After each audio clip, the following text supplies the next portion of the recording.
Hello everyone. So I just thought I'd share some thoughts that have come up in my discussions recently, particularly with senior leaders in organisations.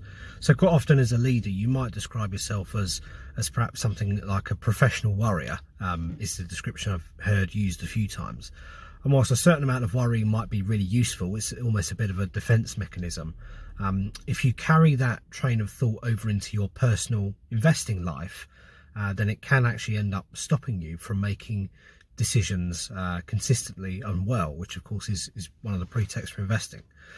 So I thought I'd just share a couple of ways of evaluating or perhaps thinking about investment risk that might be of use to you, especially if you're in this sort of leadership position and you're used to this kind of world of worry, as if we needed anything else to worry about.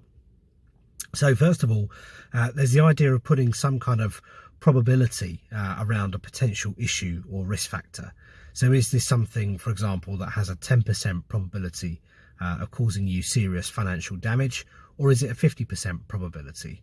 There's no exact science to this, but if we can try and quantify the risks that we take, then it can really help to give us some perspective.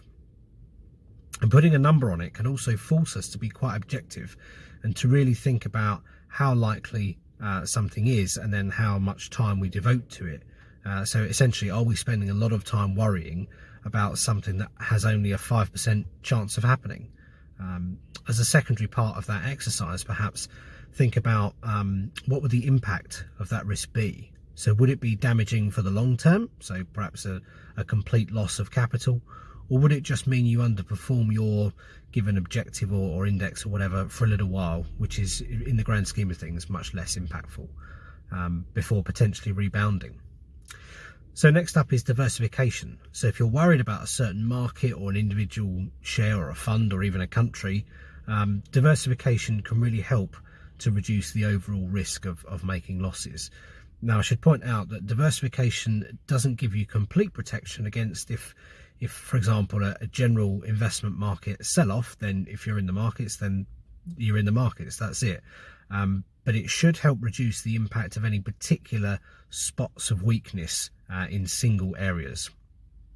So I hope that this couple of ideas, just kind of briefly explained, can help you when it comes to investment decision making and quantifying the decisions that you make.